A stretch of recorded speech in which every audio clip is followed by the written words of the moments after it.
많은 그리스도인들이 종말에 관심을 많이 가지고 있더라고요.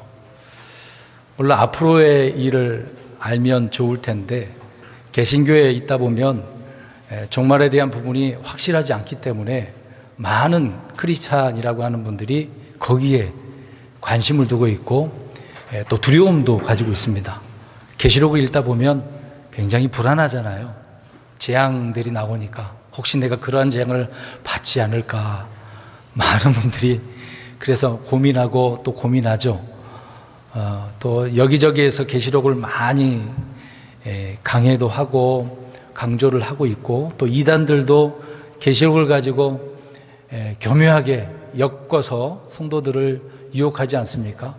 그래서 많은 분들이 혼란스러워하기도 하죠. 정확하게 이해를 하면 좋을 텐데 이것도 저것도 막 이제 잡다한 지식들을 끌어다가 섞게 되어지니까 더 혼란스러운 경우도 많이 있습니다.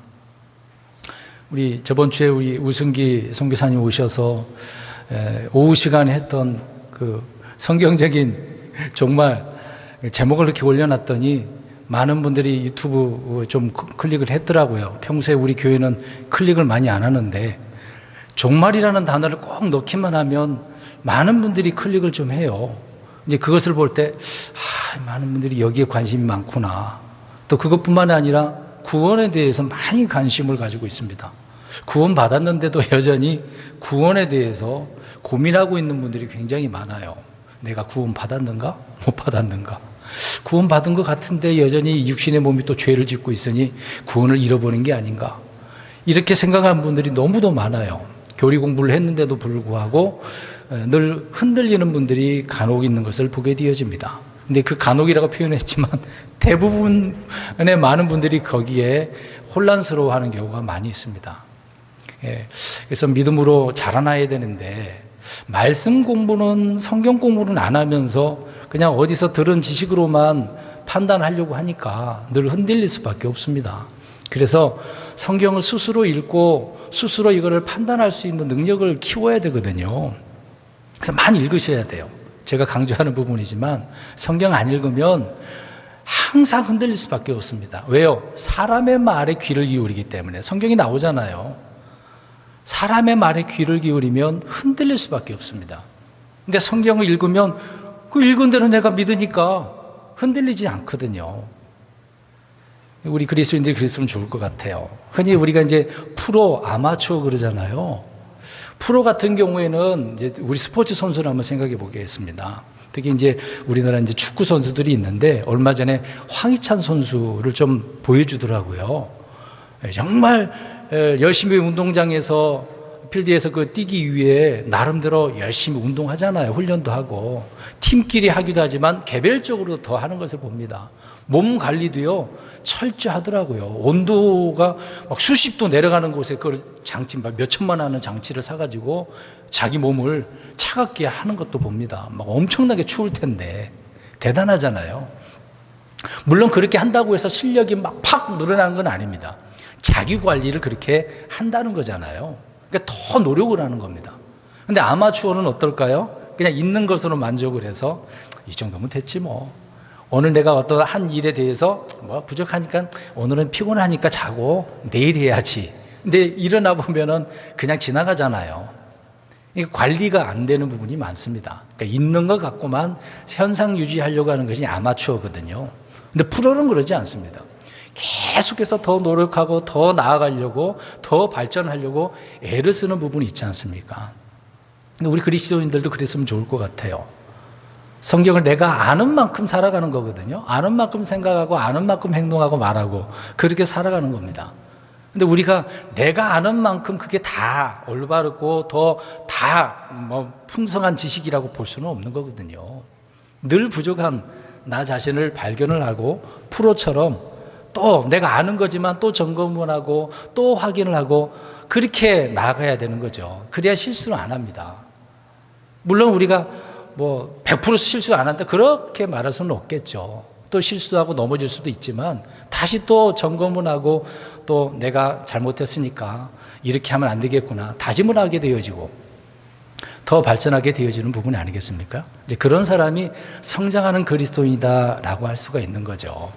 예, 꾸준한 사람입니다. 제가 항상 강조하지만 꾸준한 믿음, 꾸준히 성경이 있는 거고 꾸준히 성경 공부도 하고 또 확인하고 또 확인하고 그래야 흔들리지 않아요. 왜 그러냐면 저 사탄은요 얼마나 교묘한데요. 계속해서 속이려고 정말 믿음 좋은 사람이라 할지라도 또 공격한다니까요.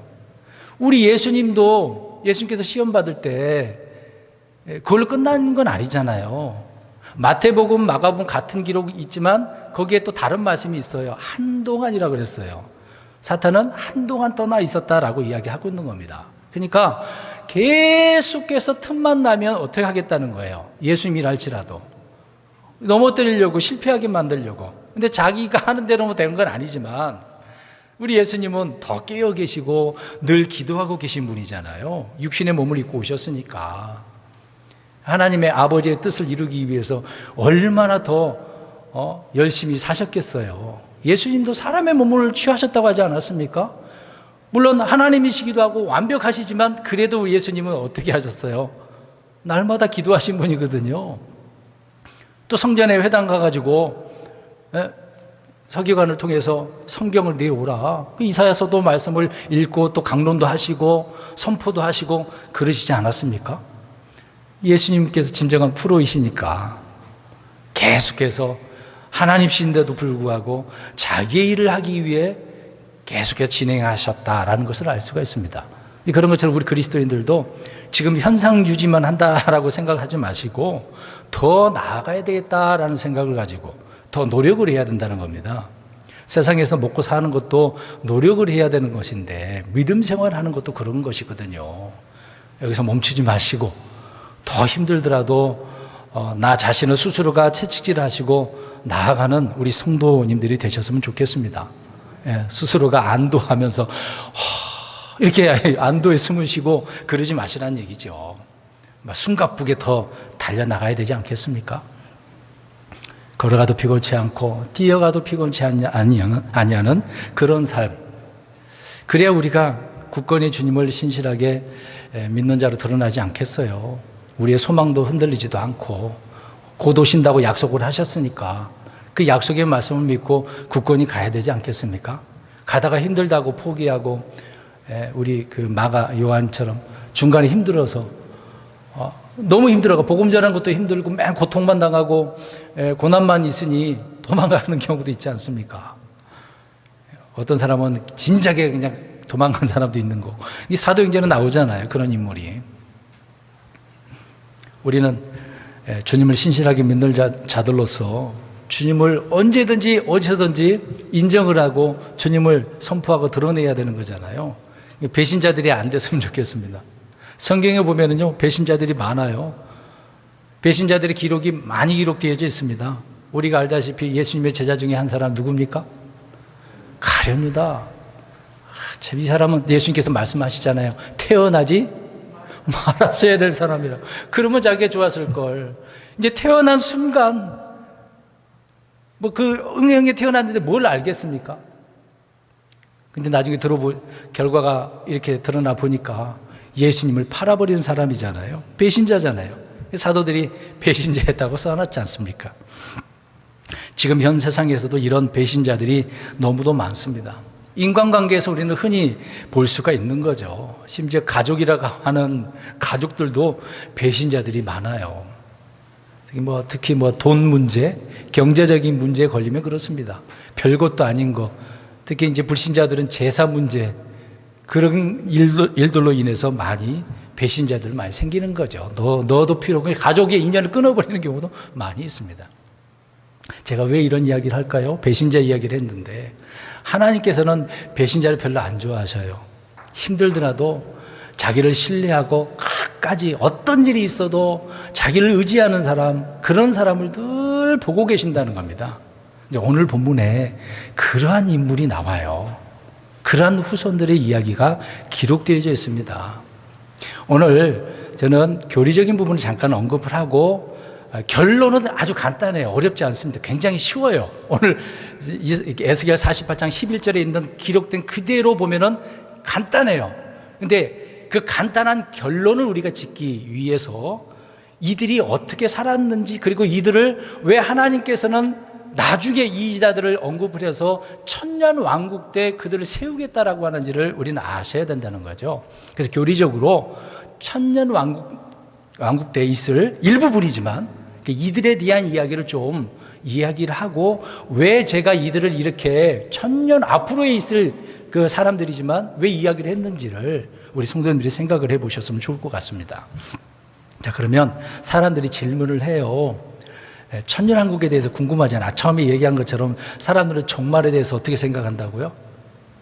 굉장히 관심이 많이 있어요. 혹시 여기 계신 분들 관심 많으시나요? 종말, 앞으로 될 일들, 우리 휴거 기다리는 건 당연한 거고, 부활 기다리는 건 당연한 거잖아요. 근데 그 다음에 있을 일, 칠려 환란 문제, 그 다음에 천년왕국 문제, 그걸 끝나면 또 곡강 마곡 전쟁 문제, 불로 태워가지고 영원한 때에 들어가는 문제. 이제 간단한 내용이지만 우리 이제 공부하면 간단하고 쉽거든요. 근데 이것을 잘 모르면은 굉장히 거기에 관심이 있어요. 궁금하잖아요. 물론 알고 싶으니까 관심 있는 건 이해를 해요. 근데 불안해가지고 이거 어떻게 하지? 이 재앙 어떻게 하지? 고민하는 분들이 많잖아요. 어떻습니까? 자, 오늘 천년왕국 이야기 하려고 합니다. 천년왕국. 누가 이번에도 댓글에다가, 유튜브 댓글에다 써놨어요. 천년왕국에 대한 부분을 좀 알려달라고, 링크 좀 달아달라고 그래가지고 그냥 제 그 강의 내용 좀 보세요. 다른 분도 소개해드리고 그렇게 써놓기는 했습니다만은, 자, 일부분에 대한 이야기를 하려고 합니다. 하나님께서 천년왕국 때, 오늘 에스겔서가 그렇습니다. 에스겔은 여러 가지 이야기한 부분도 있지만 하나님께서 이 에스겔을 환상 가운데 저 예루살렘 데려가지고 보여주시면서 또 성전에 대한 이야기를 기록을 해 놓으셨습니다. 천년왕국 때 세우셔서 그 왕국에서 성전 생활을 또 하나님 앞에 어떻게 주님을 섬겨야 되는지를 보여주신 내용이거든요. 그 이야기를 하려고 하는데 사람들이 혼란스러워합니다. 오늘 48장 11절을 읽었습니다만은 이 내용이 앞에 두 번 더 언급되어, 총 3번 언급되어져 있는데 40장 46절하고 또 44장 15절에서 16절에 언급을 하고 있습니다. 자, 보세요. 하나님께서는 왜 유독 이제 그 당시에 있을 일이지만 몇 천 년 후의 일이잖아요. 에스겔 때하고 시간이 지금 흘러서 지금 우리 신약 이 은혜 시대 때 2000년이 흘렀고 앞으로 또 천년왕국이 문제잖아요. 시간이 앞으로 한참 몇 천 년 후의 일들을 언급하면서 이 사독에 대한 이야기를 하고 있단 말이죠. 왜 굳이 하나님은 이들을 이렇게 언급을 하고 계실까? 도대체 이 사람들이 어떻게 살았길래?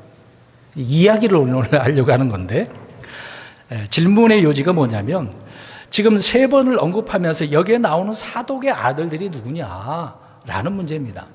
사독의 아들들. 답은 간단해요. 그 당시에 사독의 아들들 그러면은 한 명 있긴 하지만 그 사람을 말하는 게 아니라 후손들을 이야기하는 거예요.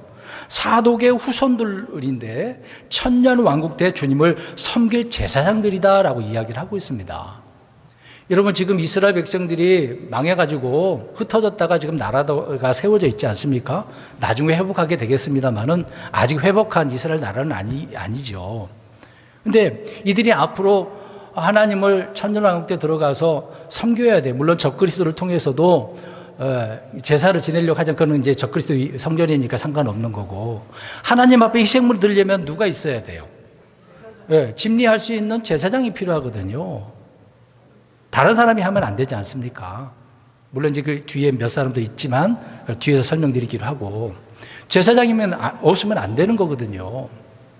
근데 이 제사장도 어느 지파 사람이어야 돼요? 레위 지파 사람이잖아요. 근데 우리가 뭐 솔로몬 시대도 보지만 엘리 제사장이 이제 그 후손들이 끊긴단 말이죠.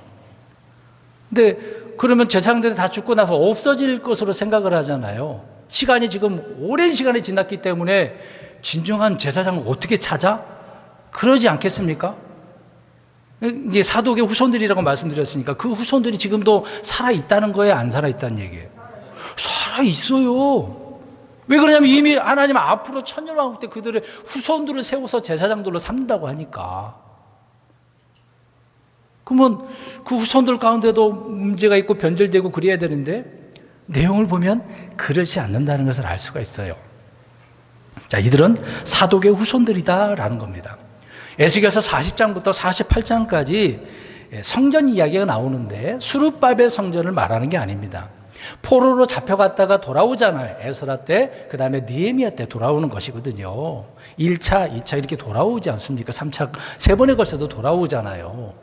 근데 돌아와서 먼저는 수르바벨 성전, 굉장히 허름한, 이번에 문제 나갔잖아요.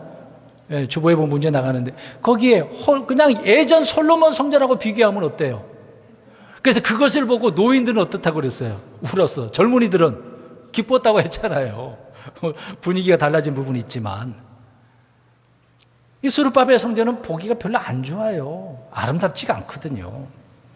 그 성전은 아니에요. 근데 이 40장에서 에스겔 40장에서 48장에 보면 얼마나 화려한데요? 예? 얼마나 아름다운데요? 40장을 보면 1절에 보면 저는 포로가 된 지 25년째 에스겔을 환상 속에서 이스라엘 땅으로 데려가 가지고 높은 데로 데려가서 산으로 데려가 가지고 성전 꼭대기에 세우셔서 보여주시는 거예요. 또 성전에서 지금 이스라엘 백성들이 무슨 짓을 하는지 아느냐 다 보여주시잖아요. 그러면서 성전을 앞으로 세울 성전을 말씀을 하고 있는데 성전의 치수와 규격이 얼마나 상세하게 나오는지 잘 나오고 있습니다. 잘 기록을 하고 있는 거죠. 에스겔 41장, 42, 43, 47장까지 계속해서 성전의 환상을 보여주십니다. 성전에서 흘러나온 물이 동쪽으로 흘러들어가가지고 지중해 대해까지 다 가죠. 사람 막 생명의 물이죠. 뭐 치유하는 물이 되는 겁니다. 엄청난 물이 되는 거죠. 천년 왕국 때. 근데 수르바벨 성전 때 있었습니까? 이런 일이요? 없었거든요. 스룹바벨 성전이라고 그래서 할 수가 없는 겁니다. 거기 또 내용을 보면은요, 그리고 48장에 와서 12지파가 이제 상속받는 그 목도 나오고 제사장들의 땅도 나온 이야기가 나오고 있습니다. 그러니까 말씀드리는 대로 에스겔 성전은 천년 왕국 때 세워질 성전이다. 제3성전은 아니에요. 적그리스도 성전이라고 생각하고 똑같이 연결시키면 안 됩니다. 아무튼 40장에서 48장까지 계속 같은 성전인데 중간에 무슨 다른 성전 바뀌어서 설명한 게 아니란 얘기죠. 동일한 성전을 언급하고 있다. 근데 어떤 이들은 이것이 이미 이루어진 일이라고 그래가지고 이걸 섞어서 설명하는 부분이 있거든요. 굳이 이 부분에 대해서는 언급하지 않겠습니다. 다른 말씀을 더 설명드릴 게 많기 때문에 굳이 그 잘못된 부분을 주장하는 내용을 설명드리지 않겠습니다. 아무튼 천년왕국 때 보면은 우리가 흔히 이제 잘못 생각한 부분이 있는데 천년왕국 때는 죄도 없어, 제사도 안 지내, 정말 평화로운 시대가 되는 거야. 1000년 동안 그렇게 생각하지만 아니죠. 천년왕국 때 죄가 있어요, 없어요? 죄도 있어요. 율법을 지켜요, 안 지켜요? 지켜요. 제사를 드려요, 안 드려요? 희생물을 하나님 앞에, 주님 앞에 드려요. 제사장도 오늘 본문에 보니까 있잖아요. 하나님이 세우셔서 그 모든 일을 계속해서 하신다고 나오네요. 아니, 천년왕국 때면 다 은혜의 시대도 이걸 다 끝나고 평화로운 그런 때인데 왜 그렇게 또 해야 되느냐? 질문을 하는 사람이 많아요. 율법에도 보면 여러 가지 규례들이 있는 것처럼 천년왕국 때도 여러 가지 규례, 음식 규례도 있습니다. 지금 우리는 음식 먹을 때 어떻습니까? 뭐든지 자유롭게 먹을 수 있어요. 어떤 음식이든 다 먹을 수 있어요. 근데 지금 유대인들은 여전히 율법 지킨다고 안 먹잖아요. 앞으로 천년왕국 때도 그럴 겁니다. 우리하고 그리스도인하고 상관없는 일이거든요. 그래서 천년왕국 때는 율법도 지키고 안식일도 지키고 절기도 지키고 희생물도 드리고 다 해요. 기록된 말씀 그대로 우리가 봐야 되는 거죠. 말씀드린 것처럼 에스겔서 40장에서 47장까지 얼마나 성전 규모와 그 치수가 아름다운지 잘 기록되어 있는지, 땅도 나누고, 근데 이 내용을 보면 땅도 분배를 하잖아요. 근데 스룹바벨 때 그때는 땅은 나눈 적이 없어요. 돌아와서 그냥 회복한 거 성전 짓고 율법대로 살자, 그게 다였거든요. 느헤미야 때도 그렇고요. 그냥 돌아온 사람은 다 돌아온 게 아니지 않습니까? 일부만 돌아왔어요. 레위 지파 사람들, 그것도 일부가 돌아왔고요. 유다 지파와 베냐민 지파. 다른 지파는 거의 안 돌아왔어요. 솔로몬 때에 솔로몬 밑에서 어떤 종 노릇했던 사람들, 그런 사람은 또 앞장서 돌아왔어요. 희한하죠. 유대인도 아니었는데.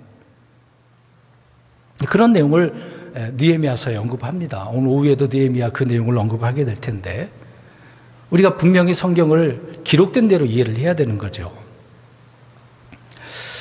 또 이 성전이 앞으로 에스겔 성전은 주께서 거기 계신다라고 이름까지 써놓고서 하는 그런 성전이 되는 것이죠. 그런데 에스겔서 44장 15절 눈으로 보십시오. 지금 48장이지만 44장을 보세요. 사독의 아이들이 누군지를 알 수가 있습니다. 사독의 아이들. 주님은 성전 건축을 보여주시면서 성전에서 섬길 자가 누구인지를 지정해 주시고 계시네요. 말씀드린 대로 사독의 아들들은 누구라고요? 예, 제사장들이 되는데 사독의 후손들이라는 것입니다. 후손들. 그러니까 이 후손들이 주님을 섬기게 될 것임을 에스겔을 통해서 하나님은 말씀을 해주고 있는 거죠. 근데 또 하나 질문이 있는 거예요. 천년왕국에서 율법이 만약에 지켜진다고 한다면 이들이 지금 기름과 피와 희생물을 드리는 제사장이라고 하잖아요. 이 사독의 후손들인 것이죠. 거기에도 보니까 이사야 56장 6절 7절을 보면 성전에 제단도 있고 거기에 번제단, 내 제단이라고 나오거든요. 여전히 제단이 있는 것을 보게 되어지죠.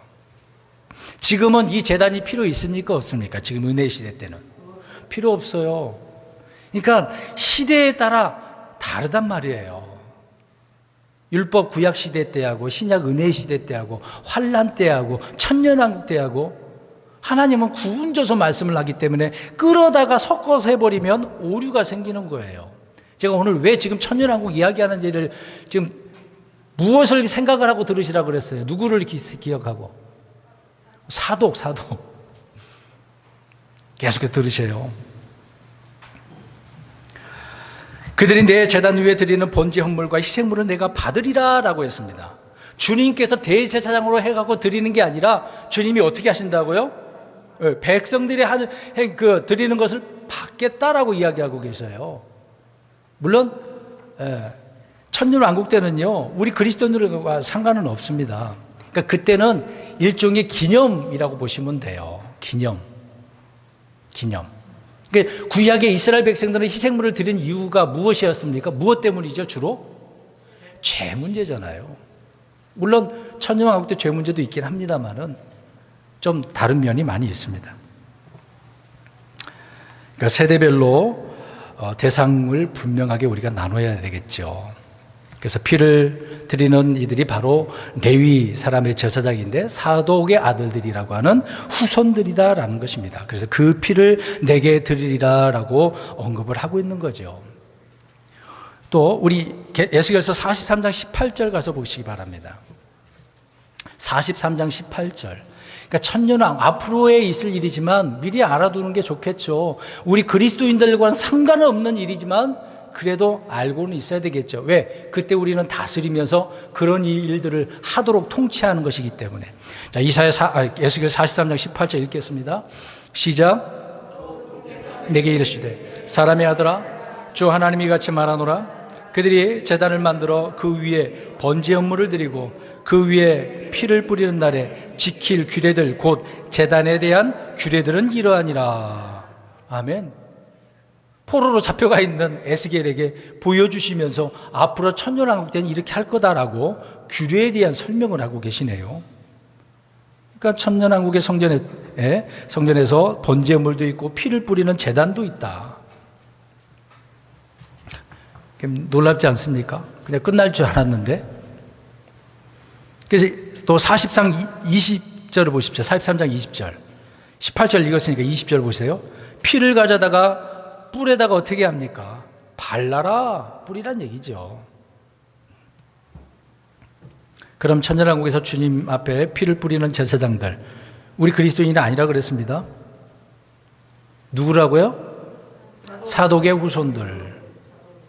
왜 하나님은 그들을 굳이 왜 그때 가서 이 일을 하게 하겠냐 이 말이에요. 다른 사람도 있을 텐데. 다른 사람 많이 있을 거 아니에요. 다른 사람 세우면 될 거 아니에요. 시간 한참 지나서 하나님은 돌들로도 어떻게 할 수 있어요? 아브라함의 후손을, 자손을 만들 수 있는 분은 아닙니까? 왜 굳이 이미 이스라엘 백성은 포로로 잡혀가기 전에 사독을 지금 얘기하고 있잖아요. 그 후손들을. 왜 언급을 하면서까지 이렇게 기록을 할까요? 여기 계신 분들의 이름을 하나님께서 그렇게 기억하셔서 또 부르시고 이렇게 해놓으셨으면 좋겠는데요. 근데 우리의 이름이 여기 기록되어 있습니까? 우리는 없네요. 우리의 이름은 어디에 기록되어 있죠? 생명책에. 감사하죠. 지워져요, 안 지워져요? 안 지워. 한 번 새기면 안 지워져. 예수님 믿는 순간 딱 기록되어져 가지고 안 지워져. 그 누구도 지울 수 없어요. 주님이 그 생명책을 가지고 계시기 때문에 마귀가 빼앗아 가지고 딱 지워버리는 그런 거 없단 말이죠. 얼마나 감사해요. 근데 성경에는 우리의 이름은 안 나와요. 안 나와. 근데 유독 지금 사독의 아들들이, 이제 사독이라고 한 건 아니지만 그 후손들에 대해서 하나님은 고집을 피우고 계시네요. 참 놀라운 사람들이라는 것을 알 수가 있습니다. 물론 이제 성경을 좀 찾아보니까 사독을, 그 후손들을 통해서 레위 사람이 이제 이들이 제사장이 되는 거고, 또 레위인들 가운데 오늘 곁길로 떠나는 사람들 있잖아요. 곁길로 떠나갔다 돌아오는 사람들 가운데서도 제사장을 세운다고 하긴 했어요. 또 그 다음에 또 어떤 사람을 세우냐면 이사야 66장 21절에 나오는데 이제 그들이라고 나오지만 이방 사람들에 대한 이야기도 나옵니다. 그러니까 이 곁길로 간 레위 사람들하고 이방인들을 하나님께서 제사장으로 세운다고 하긴 했는데, 그들은 어떤 희생물보다도 자기 범법, 자기 죄에 대한 부분만을 위해서는 그렇게 하시겠다라고 하면서 그렇게 언급하면서 사독의 아들들을 통해서 희생물을 내가 받겠다라고 말씀을 하고 계셔요. 그러니까 구약과 신약이 다른 것처럼 구약과 천년왕국 때도 이런 다른 점이 있다는 것을 더 강조해서 드리고 있는 것입니다. 그래서 사랑하는 성도 여러분, 하나님께서 3번에 걸쳐서 이렇게 이들을 언급을 하고 있어요. 우리가 그러면 역사적으로 살펴보겠습니다. 다윗이 자기 아들 압살롬에 의해서 쿠데타가 일어나가지고 어떻게 했습니까? 도망갔어요. 도망갔는데 많은 사람, 오늘 배신 얘기했잖아요. 배신하고 떠난 사람, 도망간 사람 있고, 다윗과 같이 도망간 사람들이 있어요. 다윗의 옆에 붙어가지고. 나중에 후세도 있고, 오늘 그 중에 제사장 가운데 누가 있어요? 사독, 그리고 또 아히멜렉도 나오긴 하지만, 근데 거기에 이제 아히멜렉이 나오지만 이 사람이 나중에 아도니아가 일어났을 때 배반을 하죠. 배신을 합니다.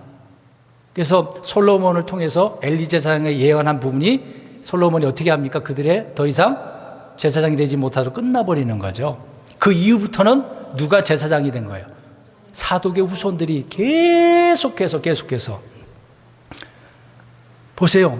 다윗을 끝까지 옆에서 제사장 일을 감당한 사람들이 사독과 그 후손들이었다는 거죠. 오늘 본문에도 우리가 읽은 말씀에도 보니까 하나님께서 무슨 책무라고 그랬어요? 나에 대한 책무라고 그랬어요.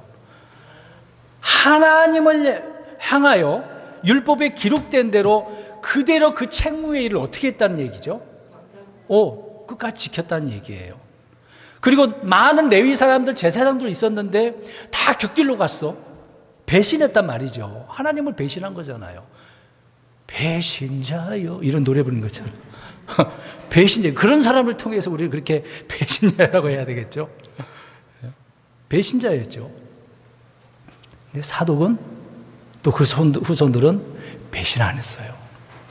굳건히 그 옆에 자리를 지켰어요. 나에 관한 책무를 지켰다라고 언급을 하는 거죠. 그러니까 제사장직을 더럽히지 않은 사람이에요. 그러니까 하나님은 그냥 그 당시의 상황을 보고 계셨는데 그것을 기억하고 그들을 어떻게 하시겠다고? 왜 천년왕국 때 그들을 세워서 이 일을 감당하겠다고. 여보세요, 성도 생각해 보세요. 하나님을 위해서 그렇게 쓰임 받는다는 게 이게 별거 아닙니까? 큰일이죠.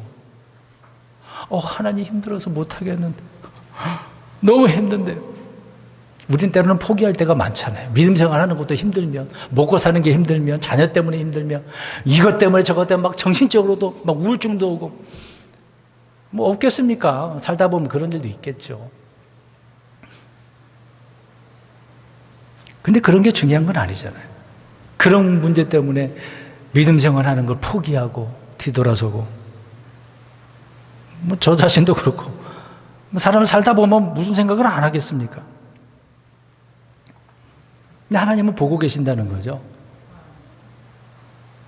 사독의 아들들, 시간이 한참 지났는데도 여전히 나에 관한 책무를 어떻게? 지킨 자들이라고요. 지킨 자들이라고. 지금도 레위 사람 제사장이 있어요. 제사를 지낼 수가 없어도 그렇지. 레위 지파 그 아론 계열에 있어서 있다고요. 미국에도 있고 돌아온 이스라엘에 있는 사람도 있고요.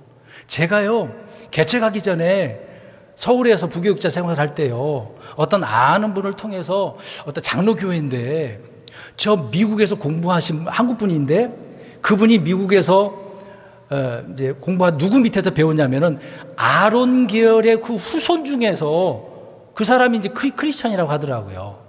근데 그분 밑에서 배워가지고 와서 무슨 강의를 하더라고요. 근데 가가지고 듣긴 들었는데 그 다음에 안 갔어요. 왜 안 갔을까요? 모르죠. 제가 저만 아는 거니까. 여전히 그러더라고요. 일단 그 사람이 그리스도를 믿긴 하긴 하지만 여전히 율법주의더라고요. 그래서 그 한국 목사님이 율법을 좀 많이 강조를 해가지고 제가 안 갔어요. 아무튼 뭐 예수님 믿는다고 하니까 고맙긴 하지만 성경에도 보면 율법도 지키고 예수님도 믿으려고 하잖아요. 근데 지금은 누구만 믿으면 돼요? 예수님. 우리는 율법을 안 지켜도 돼요. 주님이 다 일어났기 때문에. 그러니까 예수님만 잘 믿으면 되는 거거든요. 이제 왜 그런 얘기 했냐면 지금도 있다니까요. 레위 그 후손들이. 오늘 말씀에만 보면 시간이 또 한참 환란 때도 지났는데도 그 가운데서도 이 사독이라고 하는 그 후손들은 어떨까요? 끝까지 나에 관한 책무를 지키는 사람, 곁길로 가지 않는 그런 사람이라는 거죠. 이런 사람을 하나님께서는 늘 보고 계시고 그들에게 복을 주시고 자신의 뜻을 이루기 위해서 또 세우시는 것을 보게 되어집니다. 하나님은 그런 사람을 원하고 계셔요. 우리는 유대인이 아니잖아요. 사독의 후손들은 아닙니다. 제가 왜 이 구절을 가져와서 우리 성도님들에게 오늘 이야기를 할까요? 종말론에 관심이 많아서 좀 천년왕국의 그런 내용도 좀 말씀드리는 부분이지만 저는 오늘 이 사독이라고 하는 사람과 그 후손들에 대한 이야기를 하고 있는 겁니다. 여러분 생각해 보세요. 그 당시에 이스라엘 백성들이 타락할 때를 생각해 보세요. 다윗 때도 그렇고 뭐 압살롬이 지금 우세하는 상황이잖아요. 대세를 따라야 된다고 한다면 누구를 따라가야 돼요? 압살롬 따라 나가야 돼요. 대세가 이제 솔로몬이 세우지 그냥 아도니아가 또 나왔잖아요. 사람들이 우르르 막 간단 말이에요. 또 그 배신자 그 아히멜렉 제사장 가가지고 뭐 이게 세우려고 했는데 다윗이 순식간에 나단과 이 사독을 통해서 가가지고 기름 붓게 하잖아요. 솔로몬에게. 그 자리에도 사독이 있었어요. 이 시간이 흘러서요. 왕국 시대를 생각해 보겠습니다. 많은 제사장들이 있었고 타락을 했습니다. 그런 가운데서도 사독의 후손들은 곁길로 가지 않았다. 그래서 오늘 저는 이 부분을 우리 성도님들에게 말씀드리고자 싶은 겁니다. 주님은 그래서 누구를 보겠냐 이야기예요. 누구를 보고 계시는가? 여러분 지금은 좋은 세상이에요? 악하고 나쁜 세상이에요? 결국 우리가 지금 살고 있는 이 시대는 좋은 세상 아니에요. 과거보다 더 악한 세상이, 앞으로 더 악한 세상이 나오잖아요. 우리가 하늘 올라가면 7년 그 환란 때는 어떻습니까? 세상이 더 악한 세상이에요. 좋은 놈을 찾아볼 수가 없다니까. 그나마 지금은 이 은혜 시대 때 좋은 사람을 찾을 수 있어요. 자, 여기 계신, 옆에 계신 분 좋은 분이죠? 쳐다보세요, 좀. 좋은 분이죠? 나쁜 분으로 보이세요? 좋은 분이길 바랍니다. 네. 중요합니다. 포인트 오늘 본문 말씀에 두 가지예요. 나에 관한 책무. 주님의 말씀, 율법, 명령대로 그들은 행했다는 거예요. 보세요. 또 객길로 가지 않았다고 하지 않습니까? 우리가 중간에 힘들면 포기하고 싶잖아요. 아까도 얘기한 것처럼 대세를 따라가야 되잖아요. 대세. 정권이 바뀔 때마다 대세를 따르려고. 예전에 무슨 킹덤이라고 하는 영화에 나오잖아요. 대통령이 이번에 선거가 되면 이제 누가 될까? 그래서 알고 싶어갖고 누구를 찾아가요? 무당도 찾아가고 점집에 찾아가서 물어보기도 하고. 왜 그러면 대세가 바뀌면 어떻게 해야 돼요? 따라가야 줄을 잘 서야 되거든요. 그래야 계속 자기의 이 가지고 있는 권력을 유지하고 잘 먹고 살 수 있으니까. 대세를 따르려고. 우리 믿음도 그렇습니다. 대세가 달라지면, 상황이 달라지면 포기하고 다른 걸 따라가고 그러시겠습니까? 네? 사람을 따르겠어요? 하나님을 따르겠어요? 많은 사람들이 사람들을 따라갑니다. 조심하셔야 돼요. 개신교에 보면 죄송한 이야기지만 많은 성도님들이 목사 따라다녀요. 목사 따라다녀. 물론 좋은 분이라고 한다면 같이 이렇게 섬기고 하는 거 주게 하겠죠. 근데 분명히 잘못된 건데도 불구하고 따라가는 거죠. 문제가 많은데도 불구하고. 사람 따라하는 거잖아요. 오늘 오전에도 우리 아이들에게 가말리엘이 참 훌륭한 말을 했거든요. 사도들을 죽이려고 의논하고 있는데 느닷없이 가말리엘이 가만히 듣고 있다가 조심해야 돼. 너희들 큰일 난다. 그렇게 하고 설명을 합니다. 무슨 얘기 간단하게 얘기하냐면 저 사도들이 하나님에게서 나와서 복음을 저들이 말을 전하는 거 하나님에게서 나왔다고 한다면 우리가 잘못하다간 하나님을 대적해서 우리가 망할 수가 있어. 조심해야 돼. 근데 이게 사람에게서 나오면 저들이 저렇게 하다가 어떻게 될 줄 아냐? 망해. 그래서 두 사람 언급했거든요. 드다라는 사람이 자기를 스스로 막 자기가 대단한 사람처럼 새로 자랑하기 위해서 사람들을 막 선동해서 그래서 400명이 따라왔거든요. 근데 누군가 그 드다를 죽여버렸어. 그랬더니 따르는 400명이 다 어떻게 됐다고 나와요? 흩어져 버렸어.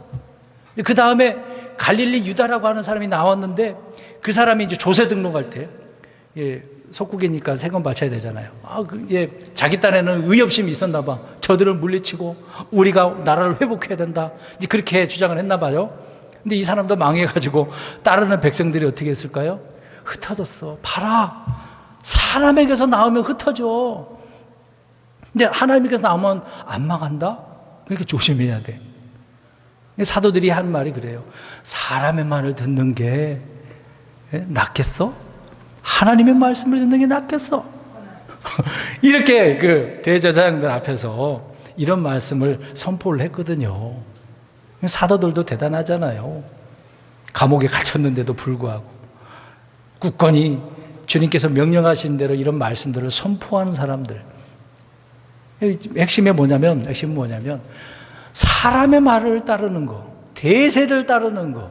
신앙생활도 우리가 그렇게 살겠습니까? 그러면 다른 많은 사람들, 레위 사람들이 제사장들이 곁길로 갔다고 그랬으니까, 주님에 관한 책무를 지키지 않았다고 했으니까 어떻게 했다는 얘기예요? 이런 사람들은 배신자죠. 주님을 따르지 않았다는 겁니다. 민주주의, 공산주의, 좌파, 우파. 우리 그리스도인들은 그런데 신경 쓸 이유가 없어요. 왜 시간 낭비를 하고 그래요? 믿음 생활 잘해야지. 성경에 있는 대로. 더 중요한 것이 무엇인가를 생각을 하고, 오늘 얘기했잖아요. 나에 관한 책무. 생각을 하셔야 됩니다.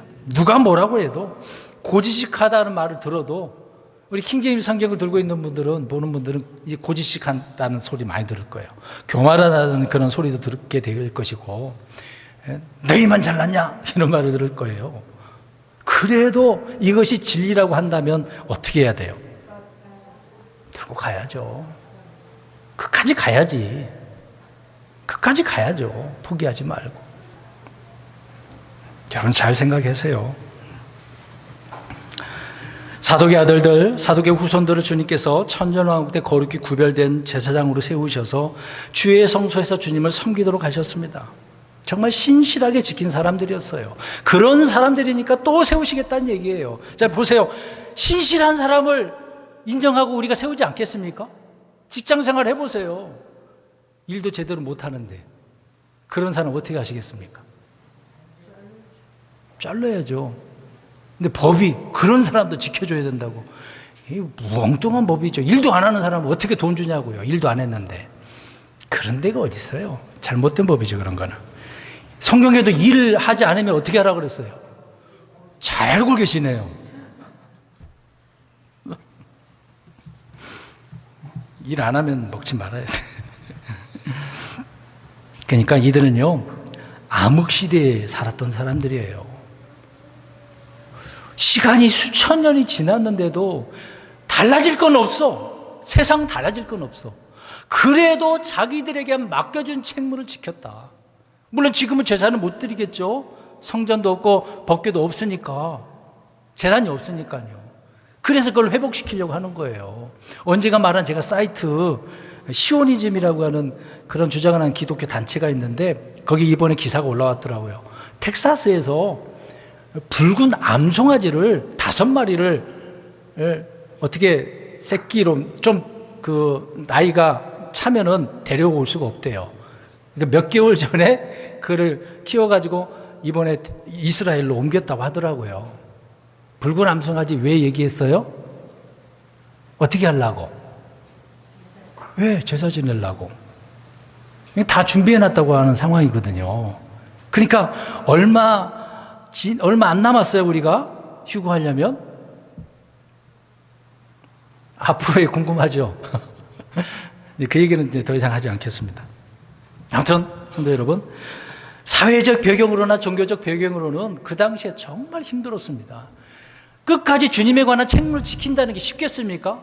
다른 사람들은 제세를 따른다고 다 저기 우상을 섬기고 있는데 여전히 사람들은 안 와. 백성들은 안 와. 어떤 희생물을 드리려고 누구에게 가요? 그러니까 우상 섬기는 제사장들에 가겠죠. 이 사독이라고 하는 후손들에게는 안 가. 그럼 이들은 어떻게 해요? 굶어 죽는 거죠. 하나님 섬기지도 못하고. 뭐 소수만 왔겠죠. 연명이 나가는 거예요. 그렇게. 힘들어도. 자기 책무를 잘 감당하고, 주님에 관한 책무지요. 곁길로도 가지 않는 이런 믿음의 사람들. 이런 자들을 주님께서는 몇천 년이 지나서 거룩히 구별해가지고 하나님을 섬기도록 하시겠대요. 놀랍지 않습니까? 앞으로 저와 여러 우리 성도님들도 천년왕국 때 통치권이 주어지는데요. 근데 이 통치권 못 받은 분들도 있을 거예요. 여기 계신 분들 다 받으셨으면 좋겠는데. 지금 신앙생활 잘 하셔야죠. 믿음의 선한 행위를 통해서 하나님 앞에 보여드려야지, 열매를 보여드려야죠. 오늘 사독의 또 그 후손들처럼. 그런 사람들만이 하나님은 상을 주신다고 하지 않습니까? 어떻게 보면 이 사독의 후손들이 사독에게는 이 상을 주신 거 아니겠습니까? 그래서 우리는 이런 점에서 결론적으로 말씀드립니다. 사독과 그 후손들이 주님을 어떻게 섬겼는지 성경 기록된 대로 우리는 이것을 통해서 배워가지고 지금 이 현실에서 주님을 배신하지 않고 내게 맡겨주신 그리스도의 교리, 그 본분에 따라, 그 책문에 따라 우리는 잘 감당하고 살아가야 되는 겁니다. 그래서 곁길로 가지 마세요. 아무리 옆에서 누가 희한한 말을 하더라도 예수님께서 말씀하셨잖아요. 여기에 그리스도가 있다가 저기에 그리스도가 있다. 여기 가지고 이 목사님 막 성경 정말로 기가 막히게 해석을 하네. 그렇게 따라가지 말고 뭘 하시라고요? 성경 읽으시고 판단하시라고요. 읽어보면은요, 알게 돼. 안 읽으니까 몰라요. 한 번 읽고 성경 이해할 수 있습니까? 몰라요. 10번이고 100번이고 읽어야죠. 시간이 지나도. 꾸준하게 읽다 보면 알게 된다니까요. 단지 기본적인 교리 공부도 하고 있어야만 하는 거죠. 그래야만 합니다. 사랑하는 성도 여러분, 사독과 사독의 후손들에게서 오늘 교훈을 얻어서 건강한 그리스도인들로 드러나는 저와 여러분들이 되시기를 주님의 이름으로 축원드립니다.